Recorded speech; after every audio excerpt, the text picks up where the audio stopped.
Mayong hapon sa tanan, welcome back sa Storya Ta with MJ. Og karon kauban na pud ko ninyo si MJ Enriquez dinhi sa atong official Facebook page sa Storya Ta with MJ. Og karon lain na pud natong topic ang atong hisgutan diin usa ni siya ka istorya kabahin sa ako ang college life. Sa una, duha man mi nag-college sa ako ang magulang.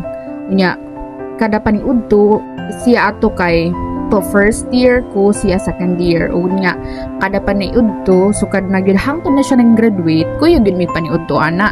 Basta magkuyog mig paniudto magbalon mig rice. Unya kanang mangaon mi sa usa ka karinderya nya. Atong panahon na tag 5 pa ang sabaw. Ako ba kanang maikugon bitaw sa usa ka karinderya mangaon mi nya nagbalon mig rice, so ang among paliton kay tag 5-5 nga sabaw nya maikog bitaw ko nga pila ra among babayaran tag 5 nga sabaw, 5 ako sa G's. Unya mura na among babayaran maikog ko sa tindera ba nya nahulang kag plato ning gamit kag kuan kutsara. Mingon ko niya nga Manoy basin pwede ta mag inom og soft drinks kay pwede mag-inom tag soft drinks para mudako-dako ang mong bayranan. Ang i-respond bitaw ni Manoy nako sa una kay moingon siya nga mag soft drinks ka? Mag-inom-inom kag soft drinks niya silang mama dito nagkaunrag bulad og ginamos. Wa nako katingog dai, di na lang kumutingog og ni kausa wala gyud ko nakatimaan nga gipagbigyan bitaw ko niya nga mo inom og soft drinks.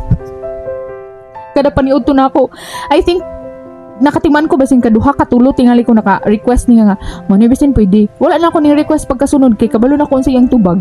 Maay ka na siya nga reminder para sa itong mga estudyante o kabatanunan, ilabi na sa to ang mga di pa eskwela sa ginikanan nga kung unsa ganin yung kanon lami man na labi na lami no kay kung mag-eskwela ta diha man gyud ta makakita og mga lami nga restaurant, lami nga mga pagkaon, mga pang snacks. Maghuna-huna ka ba sa nagpaskwela nimo kung unsa ba pud kahigi ka uno magpalit-palit kag mahalon nga pagkaon, magpalit-palit kag mahalon nga mga drinks. Pero imo ba kang ginikanan sa inyong balay, nakakaon ba ka og tarong, unsa ba kaha ang ilang sudan, unsa man kaha ang ilang mga gisakripisyo para makahatag nimo og pamalon o pamliti.